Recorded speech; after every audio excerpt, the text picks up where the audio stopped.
Hey YouTubers and fellow Korg enthusiasts.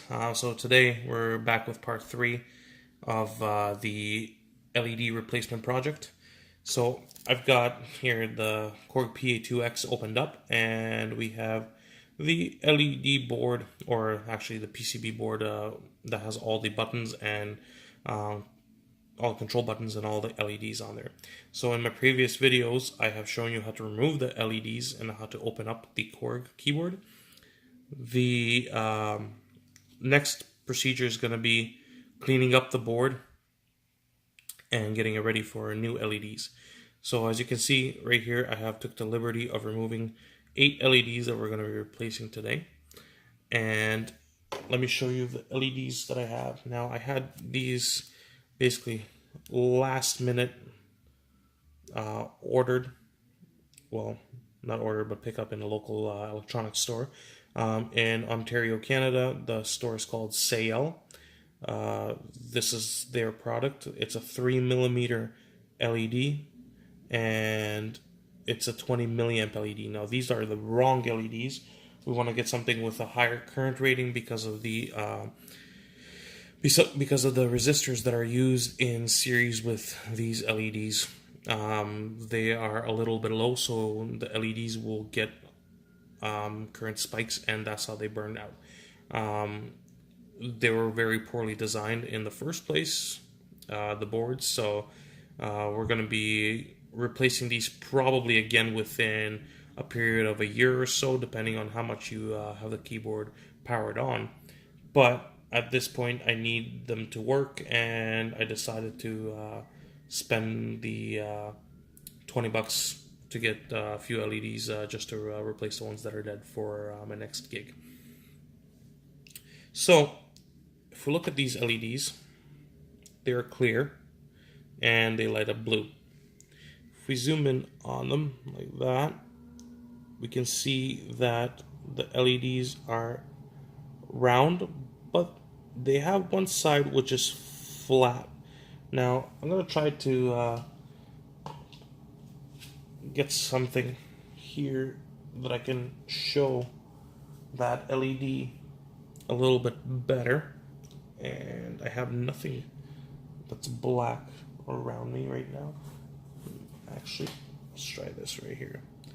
I have one of the plates for the Korg keyboard. Now you can see clearly that one of those sides is flat right there, and then the other one has a little notch in it right there.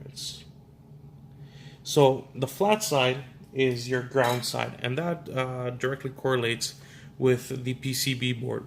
If you notice on each PCB board, the LED slots, they have a round part and then a flat part. You basically orient the flat part with the flat part on the LED, and that basically dictates where your ground is. Also, when we look at these LEDs on here, we can see that one pin is longer than the other. In this case, this is not always true, but in this case, the cathode, which is ground, I believe, is shorter. So we want to orient the shorter LED leg to the flat side of the indicator on the board. So let's take a look at how we solder these LEDs on. So first, what I want to do is I want to prep the surface, and I prep the surface by taking some solder and cleaning up each of the joints, solder joints right there, and I do that just by adding a little bit of solder to get a nice round bubble like solder joint. And the reason why I do this is when you heat the pads with a little bit more solder on them, you can get the LEDs through a lot easier from the other side. And you don't need a lot of solder here, just basically to make them look like the other solder joints as if there was a wire there. And we're going right here to this one and this one. And we have one right here as well. Okay. So now that we have them all tinned, we take our LED and we flip the board over to the other side. And we said our shorter side is going to go to the flat side right here. So that's shorter, that's longer. We take the longer part and we heat the hole just a little bit in order to get it seated like that, so it can stand by itself.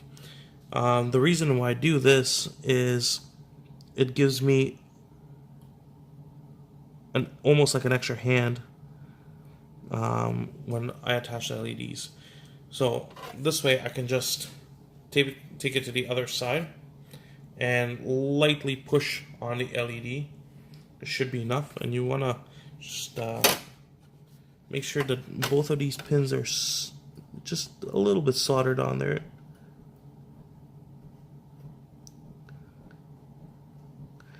And if one of the pins, like this one, doesn't want to solder on, you can always push the LED with your finger on this side, and knowing that this right here is the pin that we want to heat up to go in first, we just touch it until we hear a little click, and that will let it seat a little bit more before we can solder on the second pin here from this side.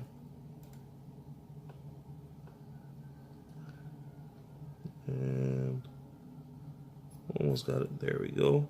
And you'll feel it fall through almost. Just wait a couple seconds there until it solidifies. And you can see how both of them are attached. So now we want to flip over the board.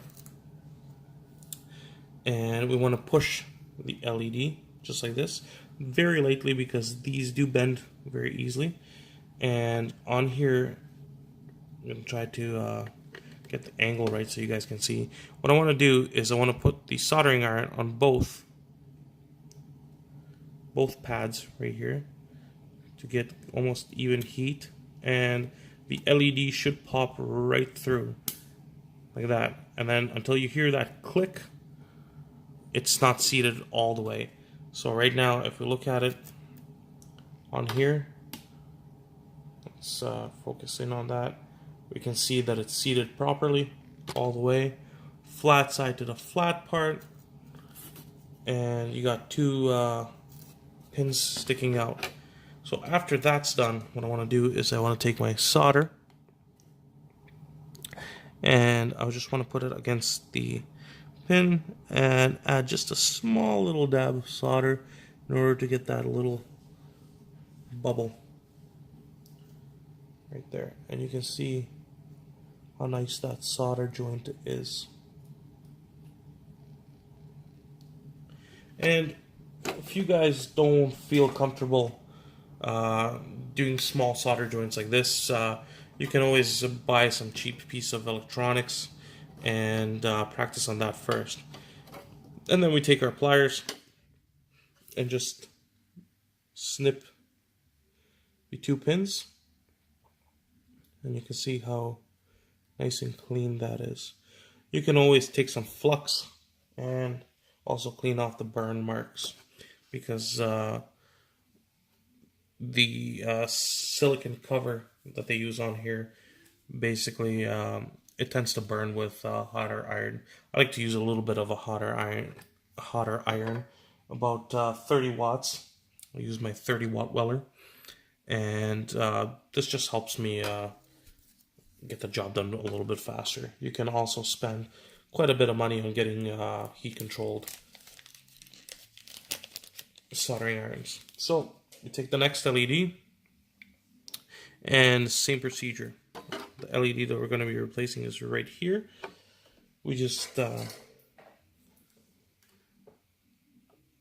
take our soldering iron, heat up the pad just a little bit in order to to get it to go in there, and it did. And then sometimes you can heat up the wire itself and it'll melt depending on the melting point of the solder. So this side doesn't want to get soldered in, so we'll go to the other side, give it a small little push until it sits flat, and you want to make sure that you hold the LED in there until it's fully cooled off, or you'll get what I just got, which is a drop LED. So let's go again, just hold it in there, and that heat up the little pad, drop the LED in, then go to the other side again,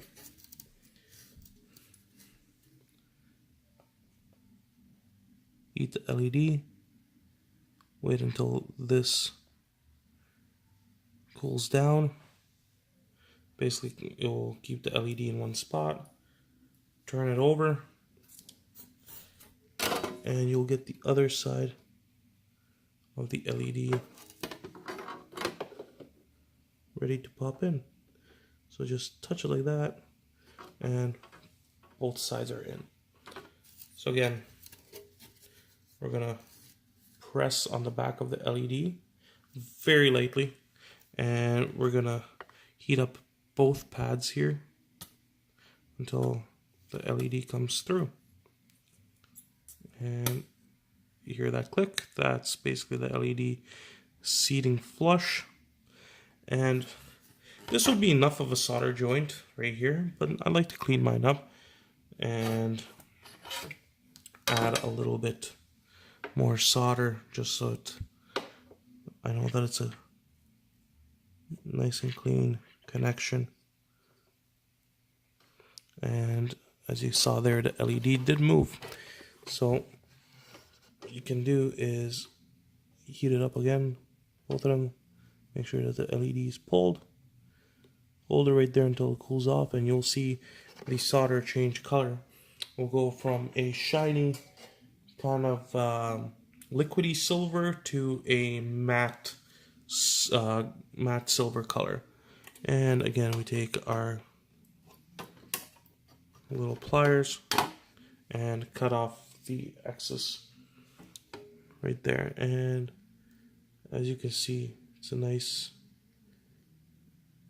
and clean solder joint. And you see on there the LED is nicely in there. So after we put our LEDs on, we've done 2 of them thus far. I bought these little retainer clips for the LEDs.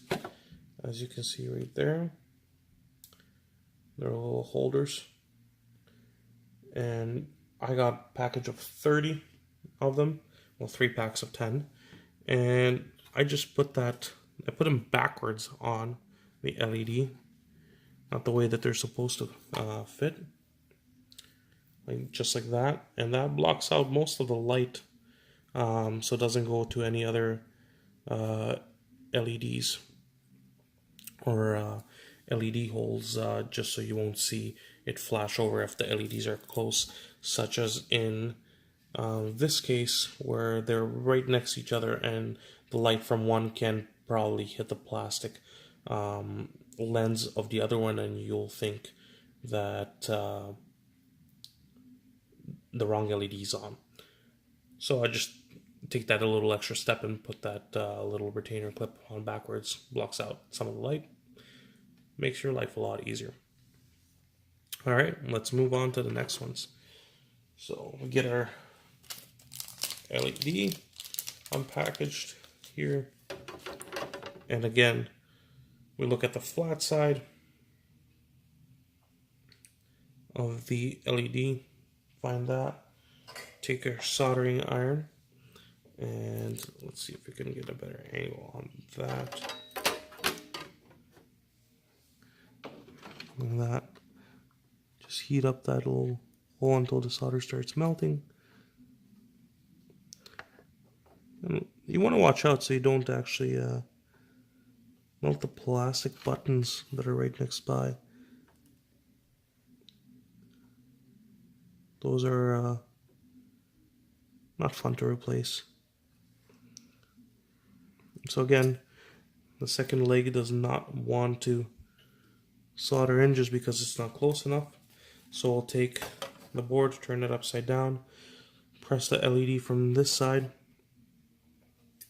and just make sure that we're having the right one, and just gonna touch it right there until it starts popping through.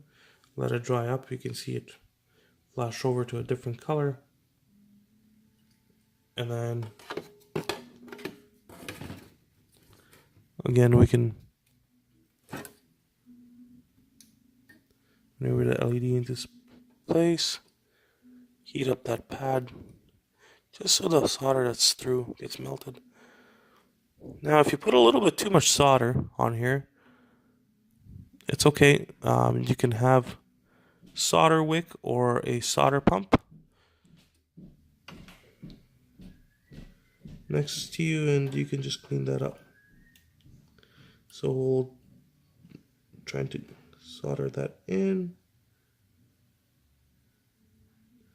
and hold it there until it latches on. So you can see both legs are soldered on there just a little bit. And then on the other side, we push the LED and we'll try to get both of the pads to heat up like that. And sometimes the LEDs will come through pretty quick, and sometimes they will be your worst nightmare. There we go. So let's take a look at that. So we have it soldered on there, and we'll grab our solder and add a couple more dabs on there just to get a clean soldered joint. You don't need much. And cut off all your pins once you're soldered. Don't leave them until the end because sometimes you'll have LEDs that are right next to each other, like this case right here. And it's going to be, unless you have flush cut pliers, which I don't know where mine are, or basically it'll be very hard to get them. So you want to use flush cuts, or if you are using pliers like I am, you just have to cut them off right away. Alright, and that's pretty much the desired effect that we want to have. So we have only a few more LEDs to do on there. There we go. And we can bend this one, make sure that it's straight up and down. Take our new LED, and we're gonna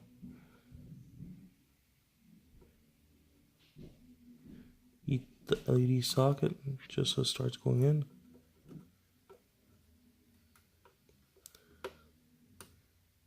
Like that.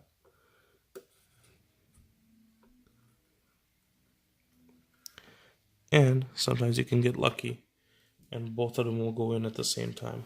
The reason why I leave the legs and not cut them flush so I can do both at the same time is then I don't have to look at which side is ground and which one is not, at least for these LEDs. So again, heat both of the pads and the LED should come right through like that. Let it sit there and add a little bit of solder again.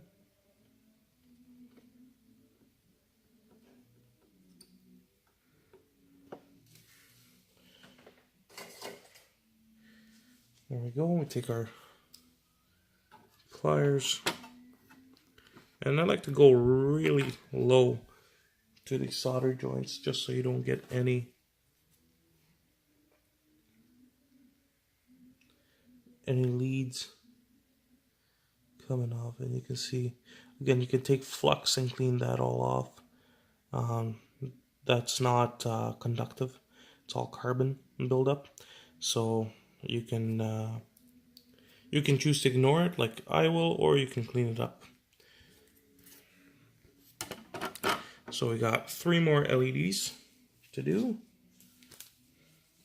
Or 4 actually. I missed one by the looks of it.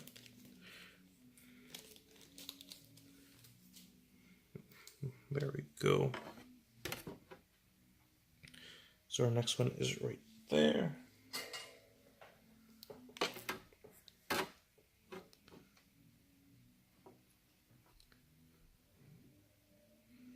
Heat it up. And heat up the other side. And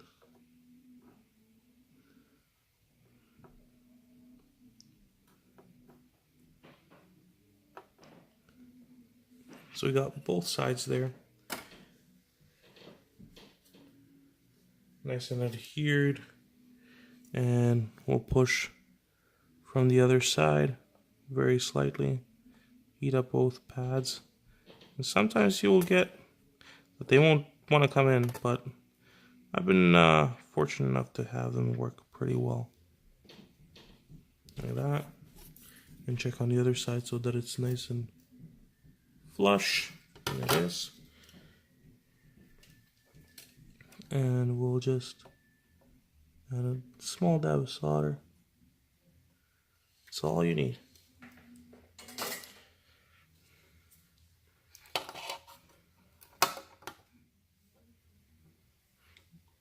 So if we look at these right here, they're pretty high. I wish I had flush cuts in order to level them out, but you can see how much higher they are than all the rest of the solder joints.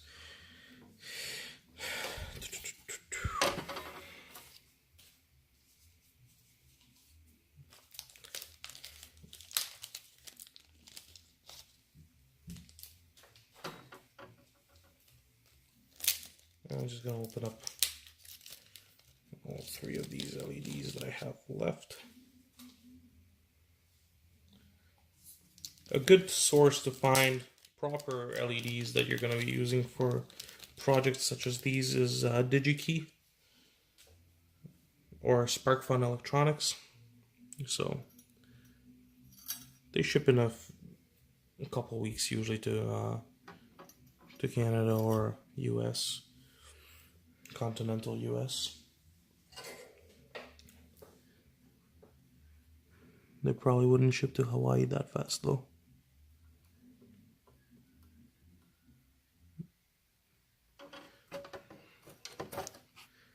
There we go. Heat up that some more.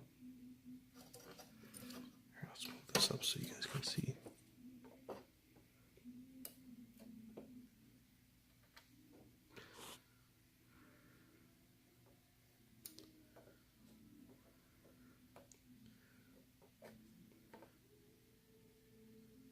And you can, there, almost attached. So this LED is being a little bugger. It's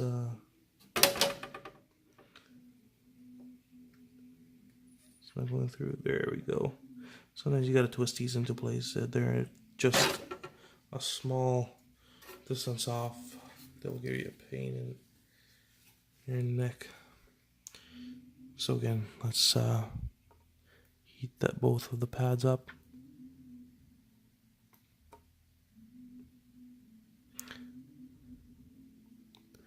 And those LEDs are not coming through with the legs.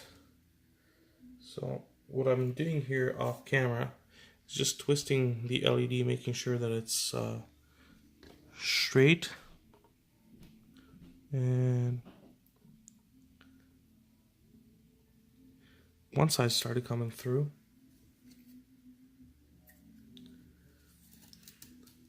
What I want to do is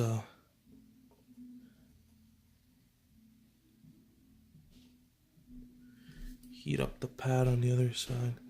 And you can see why it's not coming through. There's too much solder on here.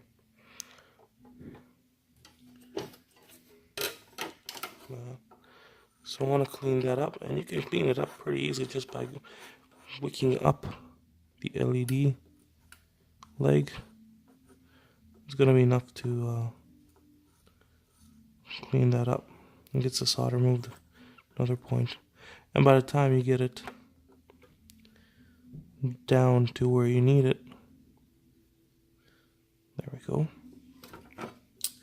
the solder will melt and you're going to be able to put it in. Alright, so let's flip the board over, and right here, this is the LED, and here we go, almost seated fully. There we go. You guys heard that pop.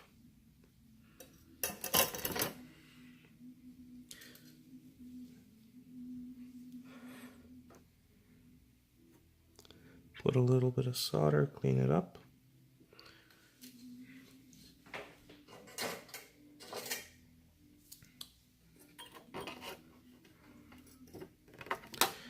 And I like to keep my keyboard on a nice soft cloth, something like that, like a blanket.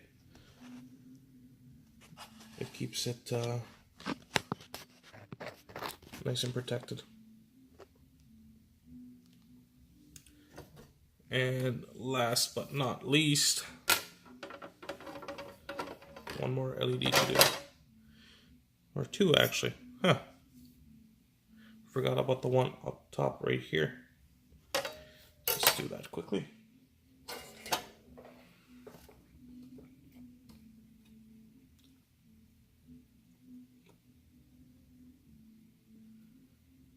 Heat up the pad.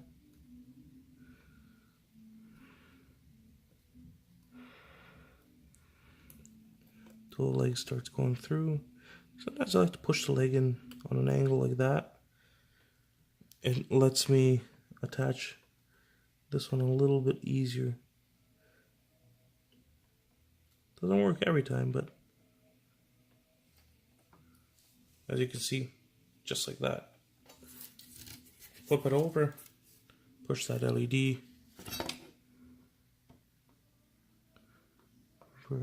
very easily. The LED should come through.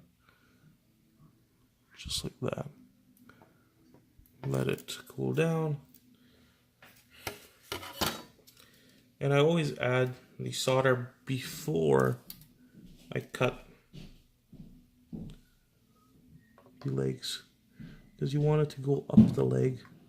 Use a nice strong solder joint.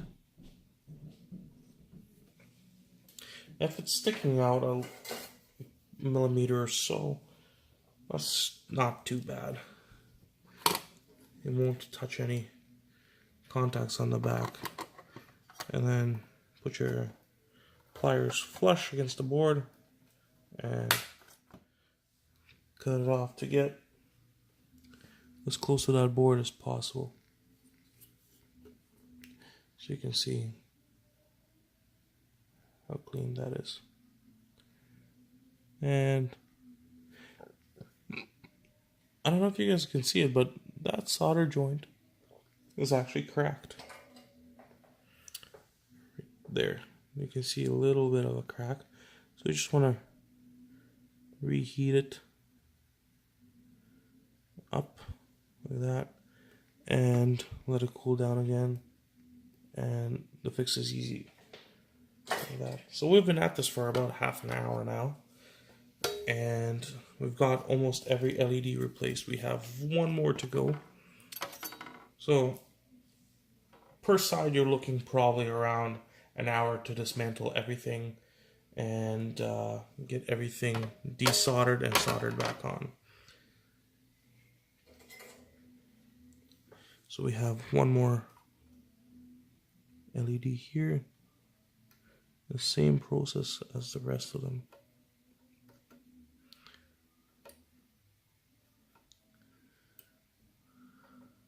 And I know it's kind of hard for you guys to see here with my fingers in the way, but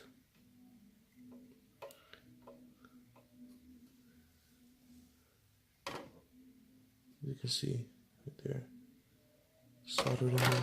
If you get any solder stuck on the PCB board other than where it's supposed to be, you just probably pick it off with your fingers. And again, we heat both pads, get both LEDs through until it clicks, and clean it up with just a touch of solder again.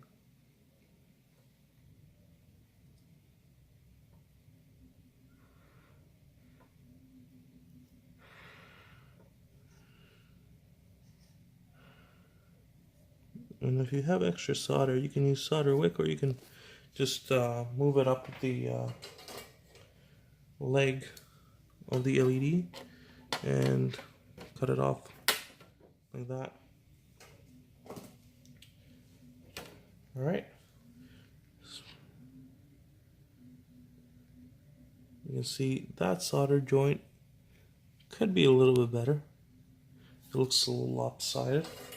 So you can just go with the soldering iron again, give it one more heat cycle. You can see here that we have too much solder on that joint. So we can just take the wick and wick some of that up.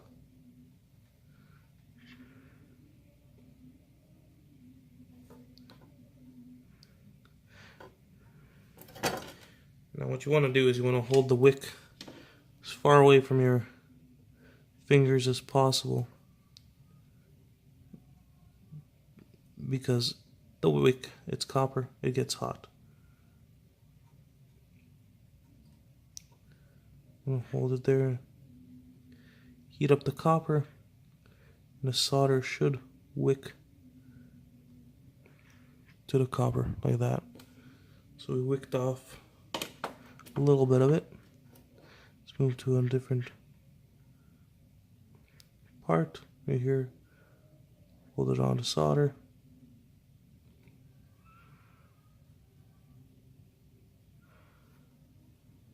And that. So wicked up a little bit of the solder. You can use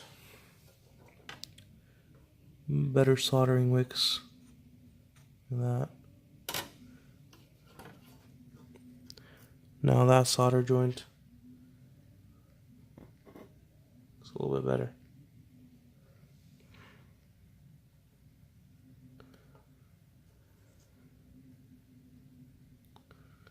I'll fix it even more. You don't have to be too precise with these. It's just like a nice clean solder joint. And that's it. We've done all the LEDs now. So we'll take the rest of these little LED holders, and we will put them on the LEDs. I just have them here inside the keyboard. Sorry for the shakiness. I have the camera mounted to the keyboard using one of the pieces of the keyboard. This is very unfortunate, but we have to open up another pack of these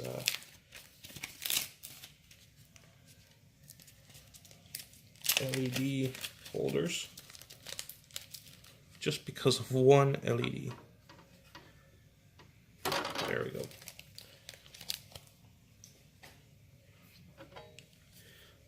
So, as you can see, we have replaced the two LEDs up here this is what they look like after they have been replaced. We have replaced the LED right here. And what I like about these little LED holders is that they are different than the covers on the other LEDs, so you can tell which ones you've soldered and which ones you've desoldered, or which ones you've replaced over a period of time. And that will kind of give you a troubleshooting guide in order to know what LEDs have the wrong resistors, and then by factory. So again, looked at, replaced 2 up here, 1 right there. We replaced 2 right here, 1 there, 1 there, and then if we go right here, replace that one, and that's about it. So now let's move the camera and see how we attach the LED board back to the keyboard. Very simple. The way that you took it out is the way that you put it back in. Just want to make sure that the crossfader goes in first, right here. That's located right there. And then the second portion, you want to make sure that you want to get in, and you might have to loosen up 2 screws here on the jog wheel, just a little bit, in order to slide it under this retainer.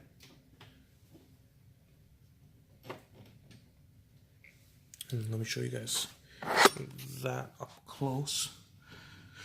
So this little felt pad right here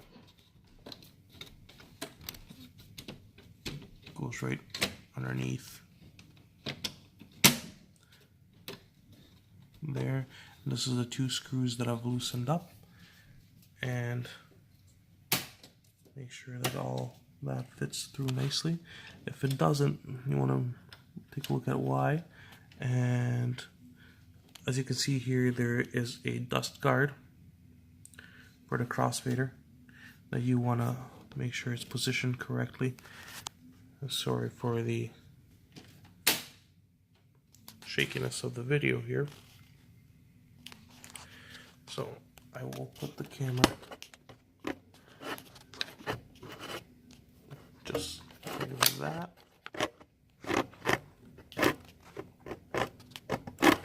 Somewhere where it's visible. And then first thing we want to do is tighten up the 2 screws that we loosened up on the jog wheel. Like that. And they're a little bit of a smaller screw, so I have a smaller Phillips screwdriver for that. Next thing, we want to take all these screws right here and put them in. There is a ton of them. Just remember, you're going to need 2 screws at the end for a plate that goes right here that attaches to the bottom housing. So I like to go in a crisscross pattern. Start off in basically one corner,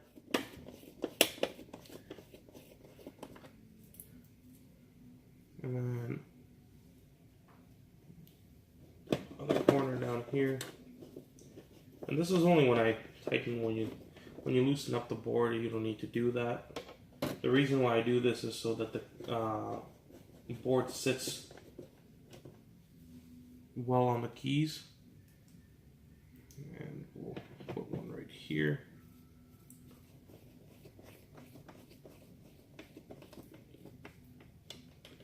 I shouldn't say keys, more the buttons. And then I'll take one back up to this corner.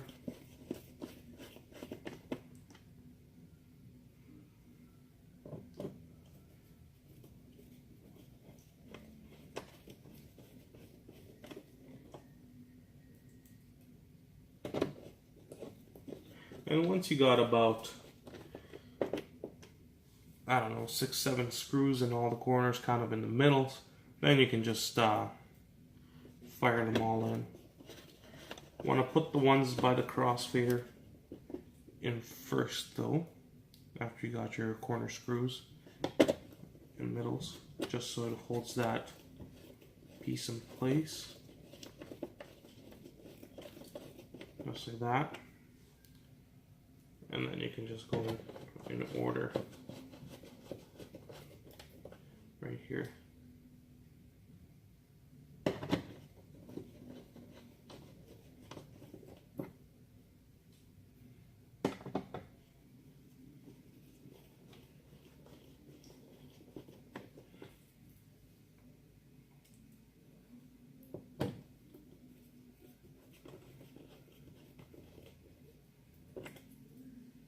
And if you have a cordless mini electric screwdriver, that helps a whole lot.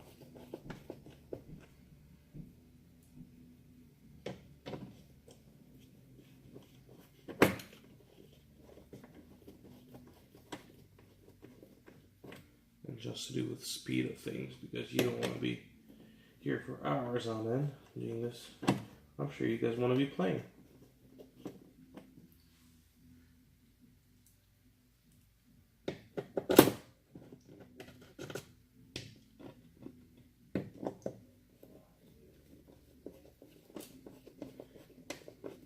Go. We have one more screw down here on the bottom, and they go relatively easy for the most part.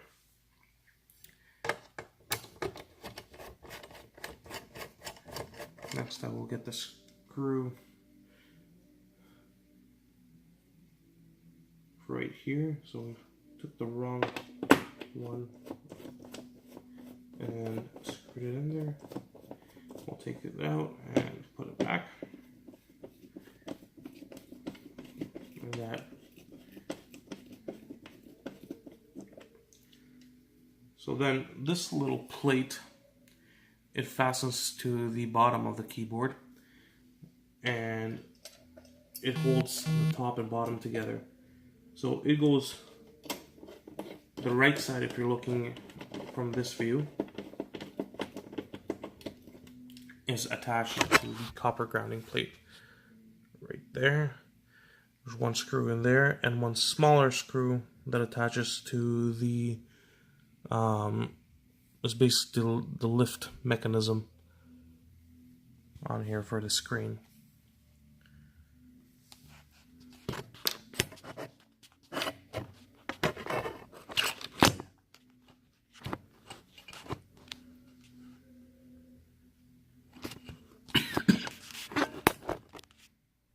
There we go.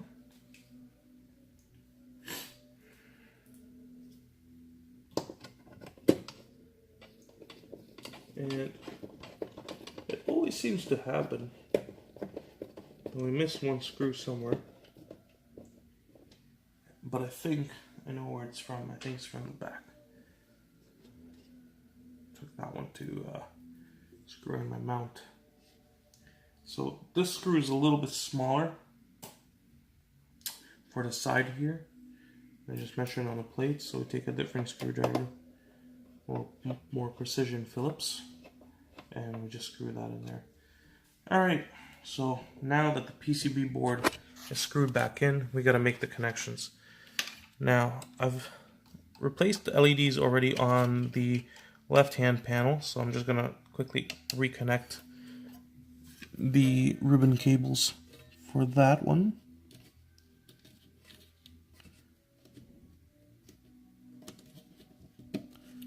And then we take this ribbon cable and it goes, come on, in a position like that. And you want to be careful not to bend any of these pins. Just pops in there. Next we want to do the jog wheel control. Pop it in there. This right here, sorry, I should have said the crossfader. This right here is the jog wheel control, or 1 and 2, and